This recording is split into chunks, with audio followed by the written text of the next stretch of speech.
Hello and welcome to The Wardroom, a podcast dedicated to the leadership and development of the U.S. Navy's engineering duty officers. I am Lieutenant Chantel Lavender, stepping in as host for Commander Matthew Horton for today's episode. We are joined by Captain Hannah Kriewaldt, ComNav AIRLANT N43, Director of Ship Material. Ma'am? Hey, Chantal, thanks so much for having me. I just want to say to kick it off, I'm super excited to be on the Wardroom. I love listening to the episode so far, and I'm just super excited that you guys are putting these together for the community. Okay. Getting started, we'll go right into the first question. We toss around the phrase support the warfighter a lot, but what does that really mean? And what can EDOs do to carry that out? That's a great question. So, at first, I came up with an academic response, right? But then when I took a step back and I started thinking about it more, I think it's pretty simple. Three things really: show up, perspective matters, and never forget that we are a customer service organization. So, what does that mean to show up? It means every day when you show up to work, you have to show up with a sense of urgency, with a sense of purpose, and a sense of drive. I really think everyone has to remember that we are in a race right now. Great power competition is here, and when I take a step back and I talk with my folks on my staff right now about great power competition and what that means to us, we have to fight every day as if we are in a war. Because within the next couple of years, we very well might find ourselves in a war. And so that should give us a sense of urgency and a sense of purpose that helps us get after what's in front of us on a daily basis. I think it's important to make commitments. So, what does that mean? It means, when you're, no matter what meeting you're in, no matter what you're working on, it is your job to show up, make a commitment, follow through with your commitments, and be a person of your word. If you recognize you can't keep a commitment, then you make a new commitment so that you can follow through and make sure that you're doing what you need to do to support those warfighters. We sit in a lot of meetings and we sit in a lot of desk jobs. I mean, for all intents and purposes, I'm in a desk job right now, right? And so sometimes when you're in a desk job in a building, vice on a big gray hull like an aircraft carrier, you can go in and you can treat it like it's a desk job. So if you're not showing up with that sense of purpose, with that sense of urgency, making commitments, following through, being a person of your word, then you can lose sight of what's really important, and that is getting our work done so that the warfighters can do what they need to do. I think it's important to remember, like I said, perspective matters. It's important for us to be generous with our knowledge, right? So we are maintenance professionals. I am a maintenance professional, subject matter expert. My boss, my two-star admiral boss, is an aviator. So we have very different perspectives when we show up and we approach problems. So it's important for me to make sure that I'm listening, that I'm asking him questions, that I am aligning with him on what he thinks is a priority, so that I make sure that I stay focused on what really matters and what he cares about and what we need to focus on for the aviators that we are supporting on aircraft carriers and the aircraft carriers themselves. And then, like I said, never forget we're a customer service organization, right? So every day I interact with the commanding officers across I spend a lot of time and effort every day making sure that I stay aligned with them, what's on their mind, listening to what they have to say and what their perspective is, because in order for them to be able to stay out there and be fully mission capable, we have to know and understand, what their needs are so we can better meet.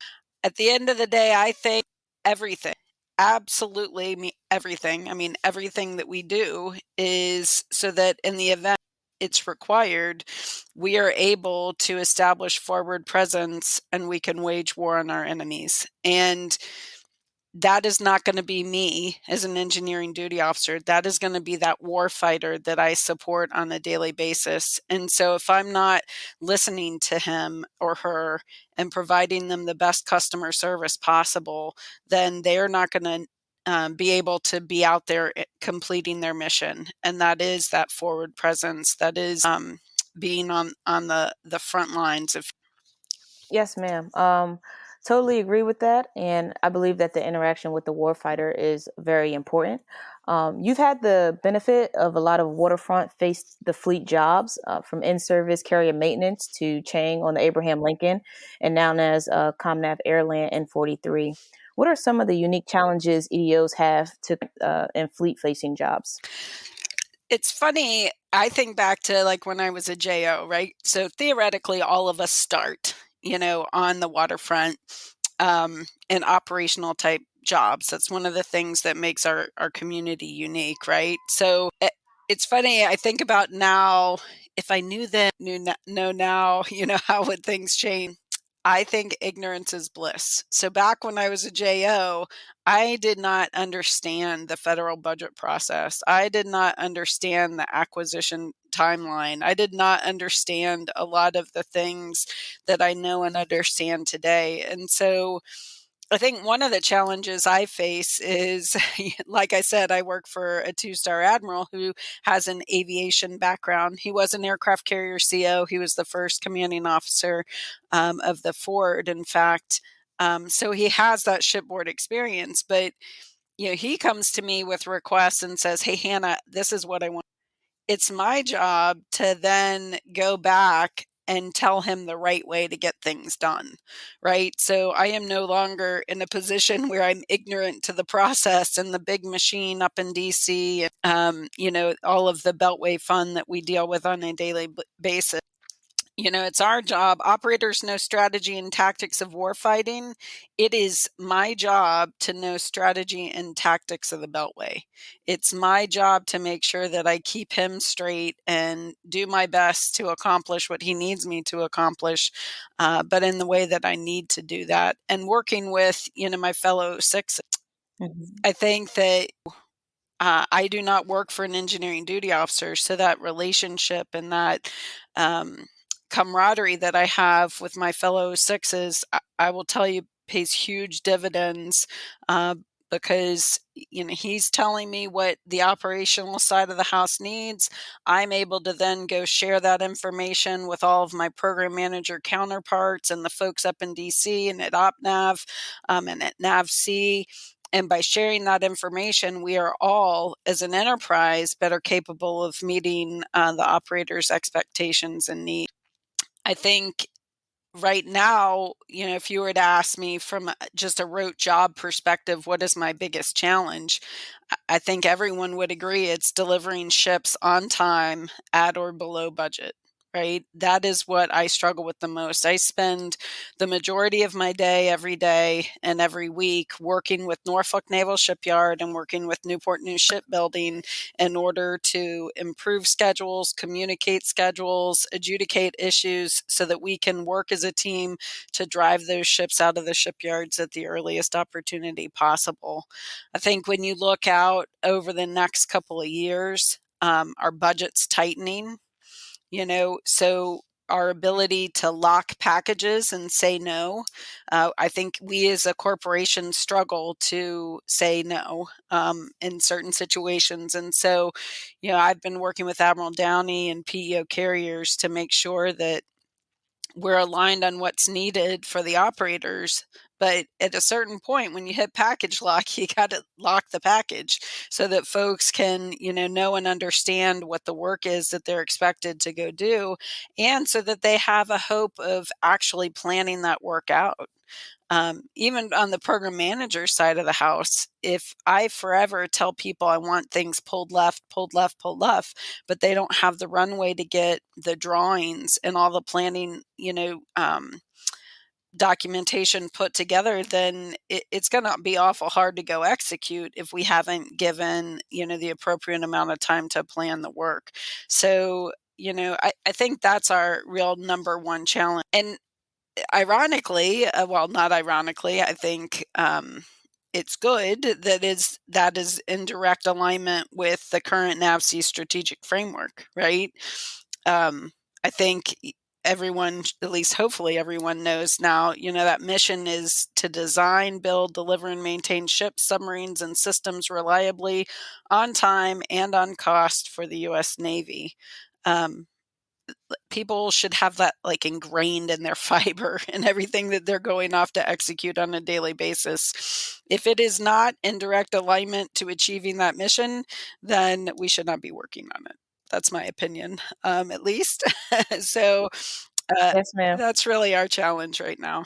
Yes, it's a very unique position we have as engineering duty officers to bridge the gap between the warfighter and the acquisition and maintenance side of the Navy. It doesn't appear as if the overall level of work is going down, but we're resource constrained as far as time, money, and people are concerned. How do we prioritize what needs to be done? It's a challenge I think that each one of us faces. I will tell you, it all starts at the top from my perspective. So, what is in the National Defense Strategy? What is, the CNO strategic vision at this point in time? Um, when I was a junior ED, people used to train me, hey, follow the money. If you follow the money, it'll tell you what's really important. And so for me, and as I talk to my staff and as I work with the various program managers, it really does go back to the NDAA. What's in that National Defense Authorization Act? December 15th, the Senate okayed a $778 billion plan, right? $27.3 billion for shipbuilding, $13.3 billion for Milcon. It also included a 2.7% pay increase for all of us, which is a good news story, right? Um, it was a 5% jump, Absolutely. right? Everybody likes more pay. 5% jump from previous fiscal year defense policy measures, which also includes $300 million to deliver equipment and training to the Ukraine's armed forces amid a potential Russian invasion. So I go back to my previous answer, about great power competition. You go back to my basic ED training of follow the money. Where should you align your priorities? You align it, with what we're aligning our money to, right? Because I think, which is also why it's so important to stay current with what's going on in Washington D.C., right? Because things and politics change. Absolutely. You could wake up one morning and all of a sudden the program that used to be funded is no longer authorized, no longer funded. Um, so it's very important to stay current with that news. And that's because that then perturbates down into the NAVSEA strategic guidance. It should align with what Admiral Meyer's priorities are because, his priorities are aligned with fleet forces, which are aligned with the CNOs, which are aligned with the NDAA. So I think it's important for all of us to remember no matter what part of the organization you're in, you have an opportunity to stay current on your news to make sure that you understand what is funded and what isn't funded, because that then helps us align our priorities. So once you get into that, and past, the higher strategic guidance and things like that. So how does that trickle down into what I would tell, Lieutenant Lavender to go work on, right?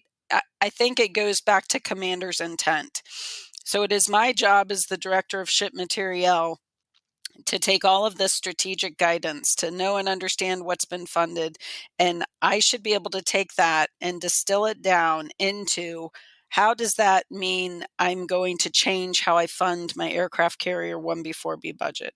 How does that mean that I need to align funding to strategic initiatives that are in line with what this guidance is, right? So things that we're off working on with PEO carriers, utilization of artificial intelligence, utilization of machine learning that can apply to improve schedules or provide us some ability to forecast repairs needed on certain systems. There are things that we have to decide on a daily basis or get to decide on a daily basis that are the mechanics of how, we execute that strategic guidance that's been provided to us. So I have to make sure that I am very clear on my commander's intent with my folks. Um, Admiral Meyer is amazing at communicating with the troops, if you will. He is very clear about what his expectations are. My job is to be clear about expectations so that my folks know and understand my goals. One of my favorite authors is a gal named Brené Brown. And in her book, Dare to Lead, she has a kind of a catchphrase that she uses, clear is kind. So whether you're talking commander's intent or whether or not I'm giving a performance evaluation or feedback of some other kind, I am a firm believer that clear is kind. It is my job to be clear, concise, and communicate in a way that is easily understood by the folks that are working for me. Thank you, ma'am.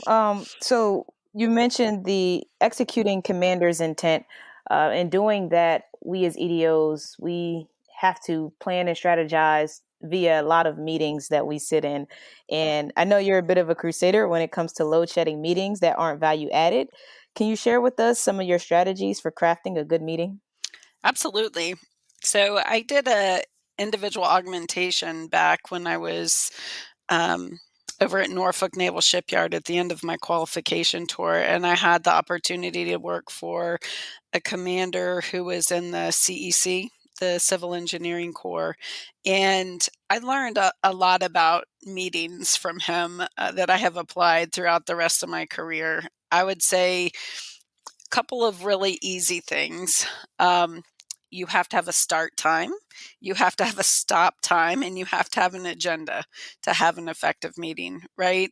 And that's important because not everybody enjoys sitting in meetings. I think it might be a prerequisite to being an engineering duty officer because we are literally in meetings 24 hours a day, it feels like. But uh, there are action oriented personality types that will sit in meetings, and the entire time you're talking, they'll be thinking, when is this going to be done? I have this and this and this and this I got to go do, right? So it's important for you to be very clear, right? Clear is kind. Be clear with your folks about the expectations for the meeting, which is your agenda. I think it's also important to manage the man hours, right? So, or mind the man hours, if you will. When you look around yourself when you're in a meeting and you look at all of the individuals that are either in the room with you or on the phone, you should be calculating a man hour charge for that meeting. If the information that you're putting out is not important enough to spend the dollars associated with that man hour estimate, then you should be quiet and cancel the meeting, right? So now we can't just cancel all of our meetings though, right? So there's really two options. You either make the meeting effective or you get rid of it. So how do you make an effective meeting actionable? So on your agenda, as you're working your way through it, if you are not actively pointing, well, figuratively, I guess, pointing at someone and saying, what is your action out of that? I heard an action being captured. What is it? Who's taking the action by name? And assigning a specific ECD back to my commitments, right? Making commitments. If you're not doing that, then it's probably not worth having the meeting. I think meetings are good when all of the right stakeholders are in them. So if you don't have the right attendees, that's another reason that you should not have the meeting. And I would even offer, even if you intended to have all of the right attendees and for some reason the right stakeholders weren't able to show up for that particular discussion, you're still better off saying, we're going to pause, we'll reschedule when we have all the right people in the room, and you move on with life. Because all of those man hours for those individuals can then go back to actually getting work done. Right. And that's really important right now. If you're keeping your people trapped in meetings all day long, they have zero time to go off and work on all of the initiatives and the issues that we really need them to work on. So it's really important, make sure you have all the right attendees, Make sure you're minding your man hours. If it's worth it, keep talking. If it isn't, don't. Eliminate non-productive meetings and make sure that you're staying firm to those start times, stop times, and agendas. Help your team trust you also, right? When you respect other people's time, then they will respect yours as well. Yes. Yeah, I believe that intentionality is super important in anything that we plan to do and executing any strategy that we've already thought about and put in place. And I love the clearest kind. Mantra because it does just open the door for everyone to communicate in an effective way. I think a lot of the things that we are challenged on is effective communication. It's probably one of the most important skills for us as officers to maintain. In your opinion, ma'am, how do we increase the speed of communication and ensure the important details are not missed, both in written and verbal communication? I think we all need more practice, right? And so I think is especially the more senior you get, you can get into this mentality where you feel like, I already know that. I already know how to do that. I already know how to talk. So what do I need to learn about communication? But I would offer you, a couple of the books that I've read, like Dare to Lead by Brené Brown. There's also a training that NAVC has invested in called Crucial Conversations that has you literally go through several different scenarios and practice communicating very difficult messages with one another. When you are communicating messages that are either complex, difficult to receive, maybe they are even um, conflict, right? So not everything that we communicate is nice, right? Sometimes we're fighting or we are not happy with the person that we're communicating with. It's important to practice. How would I approach a situation like that? How would I approach a scenario where I'm having to communicate this very difficult message or a message that is not going to be received well with a person? So I think it's important to practice. I think it's important to work and learn new skills so that you can improve those things. I think it's also important to remember that personality matters in this game, right? I Absolutely. I am an extrovert. Not all engineering duty officers are extroverts. Many of them are introverts, right? And so, how Right. I communicate is sometimes off-putting to some other people. And so, you the more you practice it, the more you can recognize, hey, when I'm in a conversation with this particular person, I need to make sure that I'm pulling back, right? Because if I communicate on top of other people, then other people can interpret that as being rude or that I'm not listening, things like that. So it's just important to learn and grow, especially the more senior you get, so that you can know and understand some of those verbal and nonverbal clues. Um, the other piece you talked about is improving speed of communication. So I think as you negotiate your work days and things happen, you have to pause and think, who else needs this information? Why do they need the information? Who can Right. help me with this piece of information? I think you've got to think through that. And so I will tell you, I go from meeting to meeting to meeting. And so as I have conversations with different people, there are portions of those conversations that I, like you said, intentionally share, being intentional with your dialogue.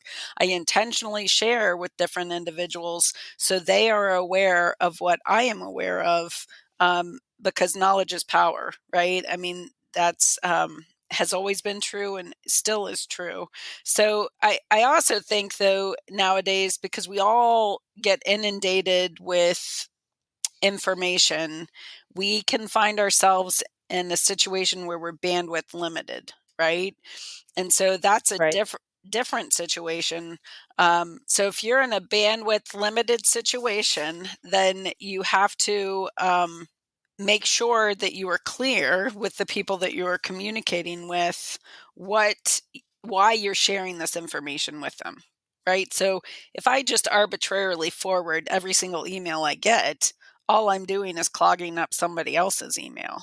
So I'm either sharing it for informational purposes only, I'm sharing it because they have action associated with that email, or I am sharing it because they have, I need a response or I need them to work on something around it. So it's not just communicating information, but it's also making sure that you're clear on why you're sharing information with folks. I think the other piece too is, that feedback loop, right? So don't assume that someone has read or has seen your email that you sent. So I do think it's important to make sure you have a feedback mechanism, if you will. If you're not sure if someone received your message, then you should ask. It's really that simple. So, again, just being very clear with folks and clear on your comms, making sure that you're touching base with folks, making sure that they've received the message that you're sending, and you have that confirmation process. Okay. Uh, we touched on it before, just about being the bridgeway as an EDO and trying to navigate the bureaucratic system, as well as identify and understand the issues, and in some cases, be the one to present the solution for the warfighter when it comes with the frustration of the bureaucratic machine. I don't know if there's anything more upsetting professionally than seeing a project go week to week with no status change. It seems like the tiniest bit of resistance can bring the whole thing to a halt. How do we install resiliency and urgency in our workforce to overcome the grind? That's a tough question. uh, Hannah's thoughts on that one. I would tell you, first and foremost, in my opinion, you can't give something you don't have, right? So I cannot give resiliency to my workforce. I cannot give a sense of uh, urgency to my workforce if I do not have a sense of urgency, if I do not have that resiliency. And so I think it's important, when we talk about those things. So, what is this resiliency that we're kind of talking about? I think the definition in this situation is the capacity to recover quickly from difficulties. So, why is that important? I mean, how many times do you go to work and you have something difficult happen? I mean, it's every day, right? So, right, Yes, multiple times a day. So, every day I show up to work, all day long, I am presented with challenges, right? Difficulties that happen. And so I go back a lot of times. In fact, I shared this not too long ago when I was an '04.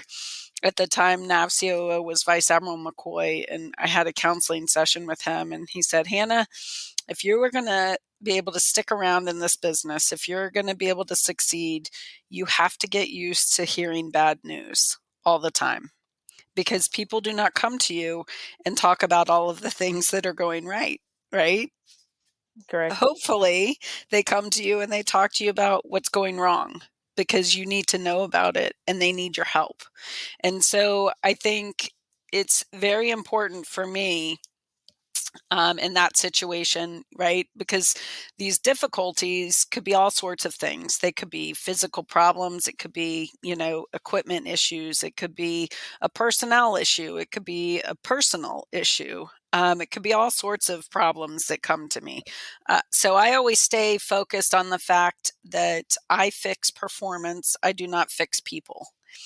And I remind people of that because I think we were all created for hard things. I mean, we come into this world fighting. You have to fight for everything. You have to fight to be fed. You have to fight to have your diaper changed, to fight for everything.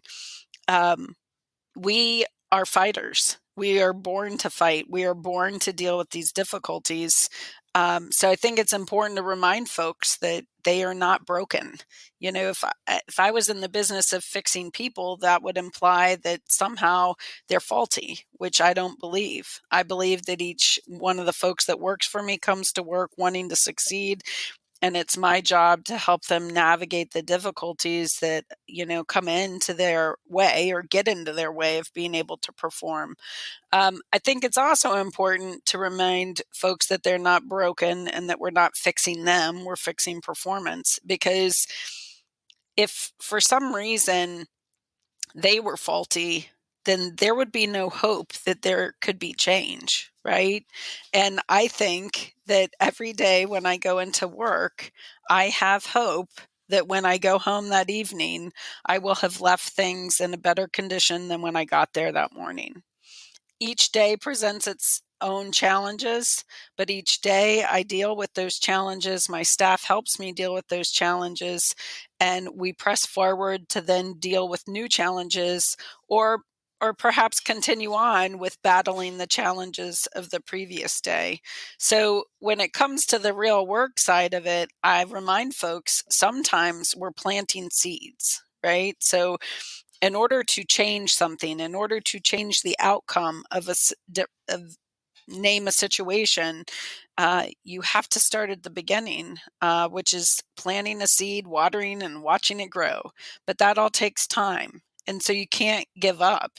It takes time to create that change. It takes time to influence culture. It takes time and effort from the top down and the bottom up. And so you've got to work on the things that enable that and the enablers. So, from a resiliency perspective, that's what I kind of focus on. Okay, I love that answer. I do think that of us are resilient just to get to where we are. And you also mentioned recovering quickly from difficulty. And Captain Young, when he was on a few episodes back, he talked about the need for every EDO to begin battle damage assessment repair as a critical thinking skill or as a critical skill. And you touched on recovering quickly from difficulty just in our thinking as well. But I think tied to that is a mentality shift. As we look forward to the potential great power conflict, how does our thinking need to change? Yeah, I think a couple of ways. So for me, it goes back to that first question. How do we in our face the fleet jobs really help those operators? It's that sense of urgency.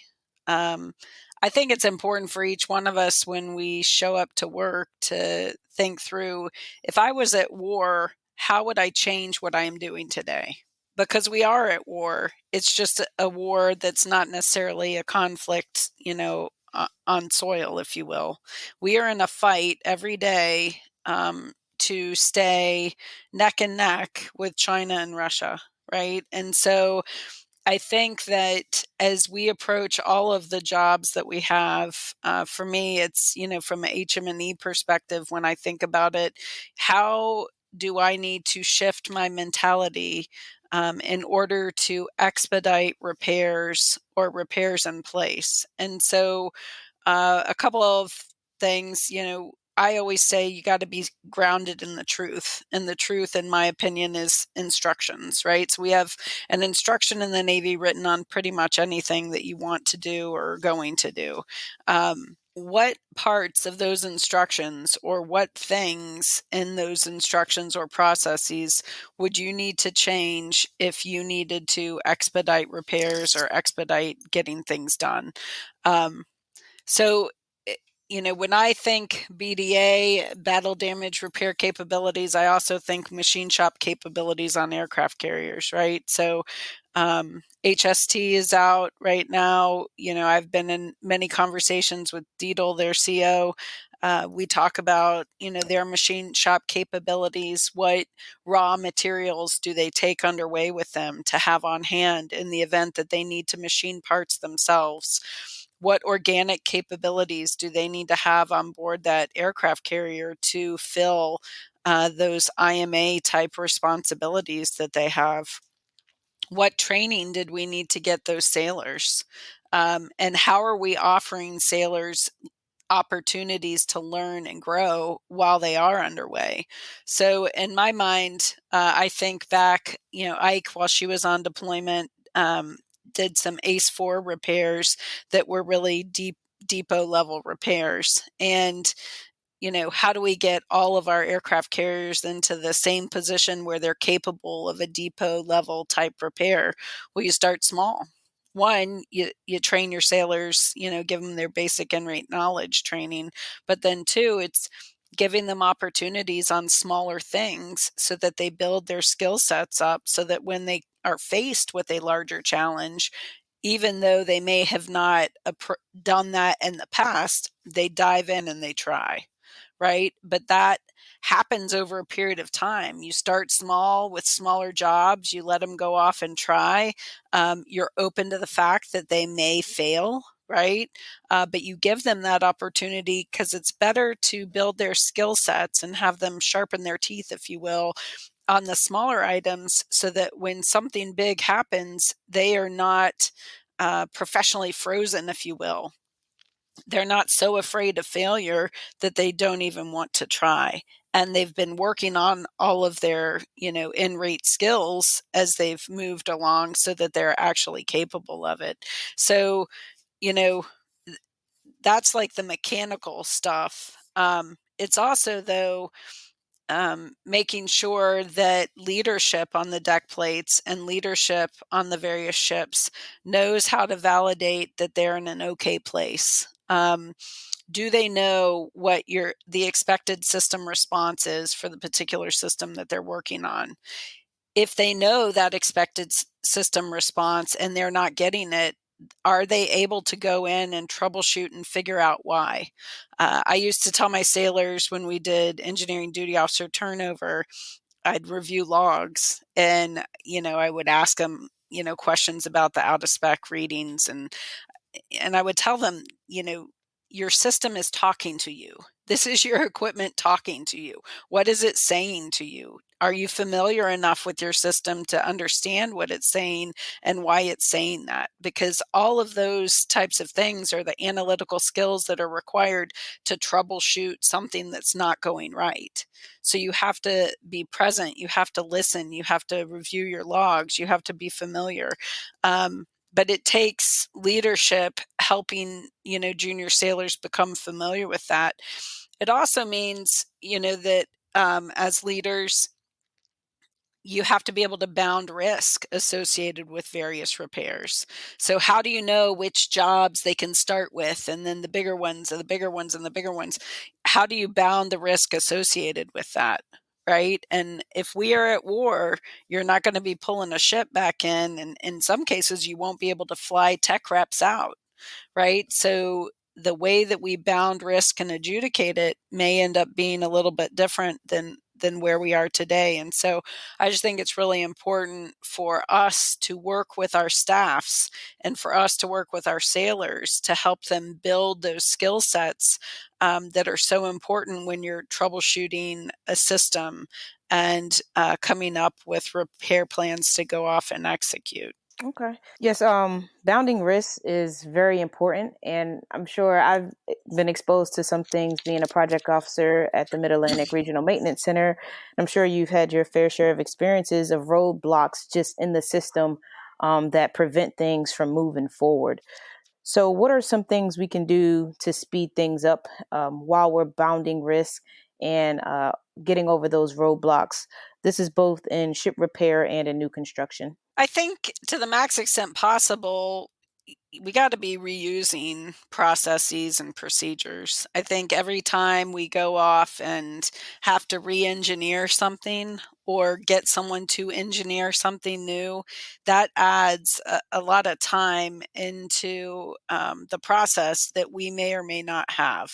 So I think to the max extent possible, being able to reuse process, being able to reuse procedures, um, is very important. I also think, we have had a tendency over the past couple of, years, well, probably the last decade or two, to sometimes over engineer things. I remember coming out of RCOH's Chang, and Admiral Lloyd will remember this because he was around at the same time, and I've talked to him a lot about it since. When you're coming out, are we testing things to new con specs, or are we testing them to how we operate, right? And so, and there's got to be a balance of both, right? So when you're coming out of a new construction environment, you expect that your new construction ship should be able to operate in accordance with design specs. But the interesting part about that is that we're the ones that came up with the design specs, right? So, I mean, in partnership with Newport News Shipbuilding. And so, I think I think sometimes we can, get caught up in, well, that's how, that was the design spec. Well, why was that the design spec? Why did we choose that as the design spec? Maybe it needs to be changed, right? And there's flexibility there. But again, it goes back to the bounding of risk, like I talked about previously. How do you know you're in okay space? How do you know what that expected system response is?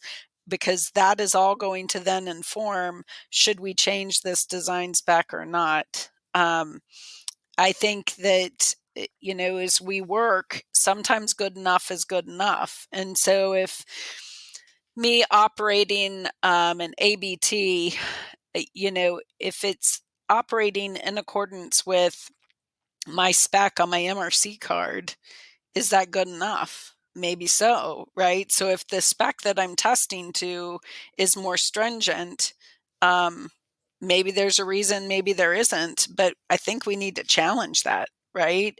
Because I think we can get ourselves caught up in paperwork do loops over items that may just be good enough. And so our workforce in general, we've got to, be willing to challenge, what is written. I also think that it's just your mentality. We have to drive to accomplish things today. If there is a reason why we can't accomplish what we are wanting to get done today, then okay. But if we can make a few phone calls and fight to get it done today, then don't wait till tomorrow to do what you can get done today. I think a Right. lot of times we have well-intentioned workforce, but again, it goes back to that sense of urgency and that drive to accomplish. We have to strive to accomplish everything that we can in every given moment that we can every day, because again, we are in a race, and we have to fight to win, right? Yes, ma'am. Speaking of fighting to win, we just mentioned not just, but the USS Gerald R Ford has been the Navy's most recent acquisition. And I know you were a project officer on that vessel. What lessons did you learn from your tour as project officer on the Ford? So the Ford was fun. So, I mean, the Ford still is fun. I still, she is in her PIA right now, which I'm super excited about. I came onto the Ford program just after she finished her PSA SRA, and I was the project officer through the PDT&T. And it was just a really exciting time because it was the first time really, through those WOOs and ISCs, the windows of opportunity and the independent steaming events, where we were really able to flex that ship and see what she was capable of, which is a lot.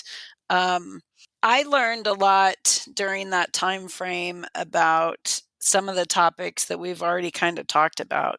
Number one is communication, right? And communication and commitments. There were a lot of commitments that were made at very senior levels in the Navy, the Department of the Navy, Department of Defense, and Congress around the Ford. I think that most folks are familiar with. And so I learned a lot working with Admiral Downey around, how we communicate internally and externally, how we make sure that stakeholders are aligned, and how we remind folks on a very regular basis what our priorities are and what we need to go after. I think, I've talked a lot about that sense of urgency, right? That PDT&T, we never stopped. I mean, COVID hit, but there was not a day that we weren't working PDT&T on Ford. Even, we did it safely, but even, bringing folks on board that ship to work, and folks worked not just in port, but underway as well. So it took a lot of time and coordination and communication, but that sense of urgency that we had on the Ford program and still have on the Ford program, I really do think drove results and gained us results. I learned a lot about how important it is to educate people. So even now, I have realized that there are a lot of misconceptions around Ford and where Ford is today. And so, even from a PA perspective, what we do as the Navy, it is important for us to educate the general public. It is important for us to educate Congress on what we do and why we do it and how we are doing it, because that sense of transparency and their ability to understand what we're doing and why we're doing it ends up fostering a more trusting work environment, which then makes things go much smoother than it would otherwise. I would also say, from Hannah's perspective, limiting turnover is important. So, there are there's a lot of lessons learned from a technology insertion and just, the mechanics of how Ford operates.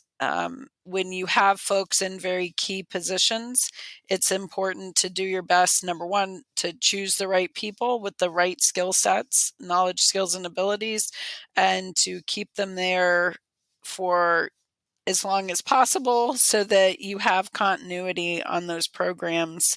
I think, the more turnover you have, and we did experience turnover in all levels of the organization, it makes it difficult because then you have to go back and recreate some of that history. So that's one item I took away from it. Uh, like I said, in the post-delivery tests and trials period that PDT&T, the WU ISC framework that was established was different than anyone had ever executed in the past. So I would also offer everyone, don't limit yourself to past thinking. So I do think it's so important to leverage lessons learned. I think it's important to learn from the past. I think it's important to grow from the past. But I also think it's important to be able to challenge, the past. And just because you have a plan laid out, at the earliest opportunity that you realize that that plan is not going to get you where you need to go, you need to change.